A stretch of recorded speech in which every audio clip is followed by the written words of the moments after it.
ట్రంప్తో కూడా యాక్చువల్గా కాంటాక్ట్ చేయాలి అంటున్నారు. ముఖ్యంగా ట్రంప్ వైఖరి ఎట్లా ఉంది అని చెప్పి కూడా కొద్దిగా మనకి కాస్త గొడవ పెళ్లివాటంగా కూడా మనకు కనిపిస్తూనే ఉంది. సో ముఖ్యంగా ఇండియా పేరు ఎత్తేసరికి ఆయన ఎట్లా రెస్పాండ్ అవబోతాడు అంటారు యాక్చువల్గా బంగ్లాదేశ్ విషయంలో? యాక్చువల్గా మన ఎందుకంటే అటు ఇటుగా ఉంది కదా పరిస్థితి, ముఖ్యంగా అటు బ్రిక్స్ నుంచి వైపు నుంచి చూసుకున్నా ఒక కింద గురువుగానే ఉన్నాడు మన వైపున ఉన్నాడు. దీన్ని కూడా ఉపయోగించుకుంటాడు ఆయన. అదే అంటే మన పైన ఒత్తిడి చేయడానికి కొంత ఉపయోగించుకుంటాడు. కానీ ఆయన కమిటెడ్ కాదు, వీళ్ళను ప్రోత్సహించేంత కమిట్మెంట్ అతనికి లేదు. జమాతే ఇస్లామీ ఫోర్సెస్ ను ప్రోత్సహించే ఉద్దేశం ఆయనకు లేదు. ఇప్పటికీ తాత్కాలికంగా మనల్ని ప్రెజర్ చేయడానికి ఎట్లయితే మనం అదేది రష్యా శాంక్షన్స్ విషయం ఉంది, సెకండరీ శాంక్షన్స్ పెడతన్నారు, అయినా మనం కేర్ చేయలేదు. రష్యాతో ఆయిల్ కొనకండి మీరు అని చెప్తున్నారు, అయినా మనం కేర్ చేయలేదు.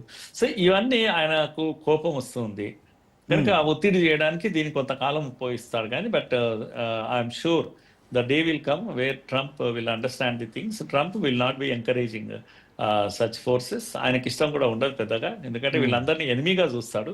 ముఖ్యంగా ఆయన నేషనలిస్ట్ కనుక ఆయన గతంలో ప్రభుత్వం లాగా కాదు. తప్పకుండా జోక్య అంటే అఫీషియల్ గా మనం అమెరికాను అడగం, కానీ ఫ్రెండ్షిప్ తోనే అమెరికాతో డీల్ చేయగలము. అంటే ఉన్నటువంటి సన్నిహిత సంబంధాలు ఏవైతే ఉన్నాయో అమెరికాతో, సో దాని ద్వారానే డీల్ చేసుకునేందుకైతే మన వైపు నుంచి కూడా ఒక ప్రయత్నం ఉండే అవకాశం ఉంటుందంటారు. ఉంటుంది తప్పకుండా. ఈవెన్ మనం కూడా ఆల్రెడీ మొదలు పెట్టాము, ఏది నదీ జలాలను ఆపే ప్రయత్నం మొదలు పెట్టాము, ధమ్కీ ఇచ్చాము. నీళ్లు ఆపేయగలుగుతాం. బ్రహ్మపుత్ర చాలా పెద్దది, గంగా, 2 నదులు, ఇవి లేకపోతే వాళ్ళకి జీవనోపాధి లేదు. పాకిస్తాన్ కు ఊపిరాడని స్థితి ఎలా చేశామో ఇప్పుడు ఆ పరిస్థితి మనం చేయగలం. మనం హెల్ప్లెస్ గా ఏం లేము. బంగ్లా చాలా చిన్న దేశము కనుక మనం సమయం కొరకు వేచి చూస్తున్నాం, తొందరపడకుండా చూస్తున్నాం.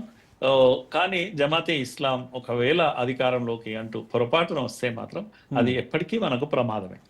అంతే సార్, ఎందుకంటే ముఖ్యంగా మొన్న జరిగినటువంటి ఇండో పాక్ వార్ ఏదైతే ఉందో ఇటీవల రీసెంట్గా జరిగింది, అప్పుడు కూడా కాస్త బంగ్లాదేశ్ అటువైపు నుంచే వత్తాసు పలికినట్టుగా కూడా కొన్ని సంకేతాలు ఇచ్చినట్లుగా కూడా మనకి తెలిసింది. యాక్చువల్గా చాలా సుస్పష్టంగానే ఒకవేళ యూనిస్ నేతృత్వం ఉంటే కనుక, ఒకవేళ ఇదే కనుక మళ్ళీ రానున్న ఎన్నికల్లో గెలిస్తే పరిస్థితి ఎలా ఉండబోతోంది? బంగ్లాదేశ్ వైఖరి ముఖ్యంగా భారత్తో కానివ్వండి, అలాగే అంతర్జాతీయ స్థాయిలో అటువైపు పాక్తో కానివ్వండి, మరింత సాన్నిహిత్యంగా పాక్తో నిలబోతుందా? భారత్కి మరింత అగేన్స్ట్ కాబోతుందా? ఎలా చూడొచ్చు సార్ దీన్ని? జమాతే ఇస్లాం ప్రభుత్వము అన్నా ఒకటే, పాకిస్తాన్ ప్రభుత్వం అన్నా ఒకటే. కనుక ఇప్పుడు పాకిస్తాన్ ఇరువైపులా ఉంటుంది. అక్కడ ఉంటుంది పాకిస్తాన్, ఇక్కడ ఉంటుంది. ఎందుకంటే గతంలో కూడా ఉన్నది కనుక ఆపరేషన్స్ 2 వైపులు ఉంటాయి. కానీ యుద్ధం చేసే స్థితిలో పాకిస్తాన్ ఇప్పుడు లేదు. బంగ్లాదేశ్ లో అసలే ఉండదు మనతో యుద్ధం చేసేంత పరిస్థితి. ఆందోళన చెందాల్సినంత కాదు. కానీ హిందువుల జీవితాలను ఎలా కాపాడుకోవాలి, ప్రాణాలను ఎట్లా కాపాడుకోవాలి, ఇది మాత్రం పెద్ద టాస్క్. మన ముందున్నటువంటి పెద్ద టాస్క్ అదే. అనేక దౌత్య పద్ధతిలో కానీ ఇంకా ఇతరత్ర వాణిజ్యమైనటువంటి పద్ధతుల్లో కానీ చాలా ప్రెషర్ చేయగలం మనం. వాళ్ళ సప్లైస్ ఆపగలుగుతాం వాళ్ళకు. కనుక వాళ్ళ బిజినెస్ ఎక్స్పోర్ట్స్ అంతా కూడా చేనేత సంబంధించిన క్లాత్ ఇదన్నీ కూడా ఎక్స్పోర్ట్స్ అన్ని ఆపగలుగుతాం మనం. కనుక మనం వాటర్ ఆపగలుగుతాం. ఎన్నో విషయాలు బంగ్లా మన పైన ఆధారపడక తప్పదు. పవర్ ఆపేస్తాం కంప్లీట్ గా. పవర్ వాళ్ళకి దొరకదు మనం లేకపోతే. ఇలా చాలా విషయాలు ఉన్నాయి. అన్లెస్ చైనా అక్కడ వచ్చి నిలబడితే తప్ప వాళ్ళకు ఏ విధమైనటువంటి ఆర్థిక పరిస్థితి కూడా వాళ్ళకు బాగలేదు. అక్కడ ఎంతమంది యూనివర్సిటీ పిల్లలు, మెజారిటీ పిల్లలు మన దగ్గర చదువుకుంటారు బంగ్లాదేశ్ వాళ్ళు.